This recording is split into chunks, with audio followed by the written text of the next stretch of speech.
আসসালামু আলাইকুম everyone, welcome back to my new blog. আয়াত ফ্রম আয়াত প্যারাডাইস। আশা করি সবাই ভালো আছেন, সুস্থ আছেন, আমিও ভালো আছি আলহামদুলিল্লাহ। আজকে আপনাদের সাথে শেয়ার করব হচ্ছে কি একটা মজাদার রেসিপি, শুটকি ভুনার রেসিপি। আশা করি আপনাদের সবার পছন্দ হবে।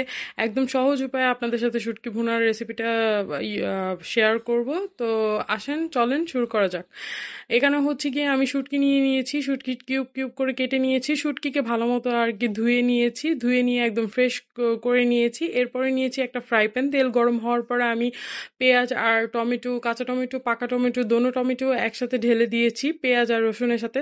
এরপরে হচ্ছে গিয়ে টমেটো পেঁয়াজ ভাজা ভাজা হওয়া পর্যন্ত আমি অপেক্ষা করবো। একটু ভাজা ভাজা হয়ে গেলে এর মধ্যে এক কাপ পরিমাণ পানি দিয়ে দিব। পানি দেওয়ার পরে হচ্ছে গিয়ে পরিমাণ মতো লবণ দিয়ে দিব, পরিমাণ মতো দিয়ে দিব 1 টেবিল চামচ লবণ, 1 টেবিল চামচ মরিচ, 1 টেবিল চামচ হলুদ।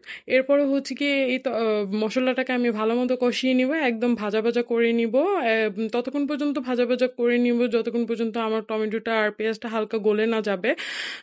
একটা কথা মনে রাখবেন, তরকারি যতটাই কষানো হবে, যতটাই সুন্দর করে আপনি কষাবেন, তরকারিটা হচ্ছে কি আপনাদের তরকারিটা অনেক বেশি মজা হবে, ওইটা খেতেও মজা হবে, স্বাদও হবে।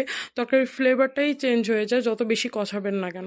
এরপরে এখানে আমি দিয়ে দিয়েছি 1 টেবিল চামচ পরিমাণ ধনিয়ার গুঁড়ো। এরপরে দিয়েছি আদা রসুন বাটা খানিকটা কষানোর পরে। এরপরে আদা রসুন বাটা দেওয়ার পরও আমি সুন্দর করে একদম কষিয়ে নিব, কষিয়ে একদম ভাজা ভাজা করে নিবে। এরপরে দিয়ে দিয়েছি মরিচের ফালি। মরিচ আপনারা পরিমাণ মতো দিবেন, সবই আপনারা পরিমাণ মতো দিবেন, যতটুকু পরিমাণ শুটকি রান্না করবেন ততটুকু পরিমাণ আর কি সব মেজারমেন্ট করে আপনারা দিয়ে দিবেন। এরপরে হচ্ছে কি আমি ভালো মতো একদমই ভাজা ভাজা করে নিয়েছিলাম মশলাটাকে। এরপরে দিয়ে দিয়েছি আমার কিউব করা সেই শুটকিগুলোকে আমি সুন্দর করে ঢেলে দিয়েছি। এবার শুটকিগুলো দিয়ে আমি ভালো মতো কষিয়ে নিব, শুটকিটাকেও ভাজা ভাজা করে নিব। শুটকিটাকে অবশ্যই ভাজা ভাজা করে নিতে হবে, তাহলে শুটকির যে আর কি যেই আর কি রাশটা থাকে সেটা আস্তে আস্তে কমে যায়, শুটকির ফ্লেভারটা অনেক সুন্দর হয় আর শুটকিটাও খেতে মজা হয়। তো এরপরে আমি ভাজা ভাজা করার পরে কিছুক্ষণ 10 মিনিট পর আর কি আমি পানি দিয়ে দিয়েছিলাম, 2 কাপ পরিমাণ পানি দিয়ে দিয়েছিলাম। 2 কাপ পরিমাণ পানি দেওয়ার কারণ হচ্ছে কি এটা যাতে শুটকিটা সুন্দর করে মেল্ট হয়ে যায়, সাথে ঢাকনা দিয়ে দিয়েছিলাম। এরপরে 10 মিনিট পর পর আমি একদম শুটকিটাকে নেড়ে ঢাকনা উঠিয়ে বারবার নেড়ে দিচ্ছিলাম যাতে আর কি শুটকিটা আর কি লেগে না যায়। তো এখানে অবশ্যই চুলাটা একদম লো আর কি মিডিয়াম ফ্লেমে রাখতে হবে, রেখে আর কি শুটকিটাকে আস্তে আস্তে ধৈর্য ধরে রান্না করতে হবে যাতে শুটকিটা সুন্দর করে মেল্ট হয়ে যায় সুন্দর করে। এরপরে হচ্ছে কি আপনারা দেখতেই পাচ্ছেন আমি কিছুক্ষণ পর পর আর কি ঢাকনা উঠিয়ে নেড়েচেড়ে দিচ্ছিলাম আমার শুটকিটা যাতে সুন্দরভাবে আর কি মেল্ট হয়ে যায়। শুটকিটা যতটাই মেল্ট হয়ে যাবে আর কি, যতটা মেল্ট হবে শুটকিটা খেতে ততটাই মজা হবে। দেখতে পাচ্ছেন আমার হচ্ছে গিয়ে শুটকিটা রান্না করতে প্রায় 30 মিনিটসের মতো লেগেছে। আমি একদমই মিডিয়াম আঁচে শুটকিটাকে আস্তে আস্তে রান্না করে নিয়েছিলাম। এর সাথে সাথে দেখতেছেন আমার শুটকির পানিটাও একদম কমে আসছে আর শুটকিটাও খুবই সুন্দর করে একদম মেল্ট হয়ে যাচ্ছিল। পানির পরিমাণটা আমি এই কারণে বেশি দিয়েছি যেন শুটকিটা আমার একদমই নরম হয়ে যায়, দানাযুক্ত না থাকে।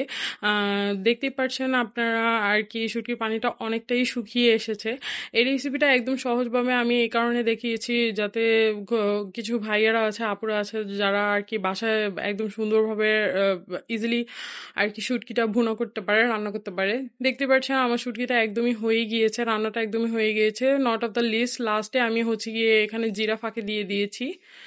দেখতে পাচ্ছেন জিরা ফাঁকি দিয়ে দিয়েছি, জিরা ফাঁকি দেওয়ার পর হালকা নেড়ে ছেড়ে নিব। আশা করি আপনাদের সবারই এই রেসিপিটা একদম পছন্দ হয়েছে। খুবই সহজ উপায়ে আমি দেখানোর চেষ্টা করেছি। আমি সবসময় আমার রেসিপিগুলো একদম সহজভাবে দেখানোর চেষ্টা করি। আশা করি আপনাদের সবার পছন্দ হয়েছে।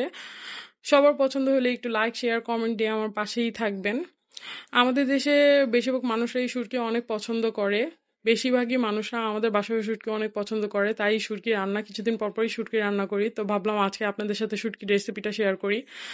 তো thank you watching for my video. একটু পছন্দ হলে লাইক শেয়ার দিয়ে আমার পাশেই থাকবেন আর আমার সাথেই থাকবেন। তো আজকের জন্য এতটুকুই। Thank you watching for my video.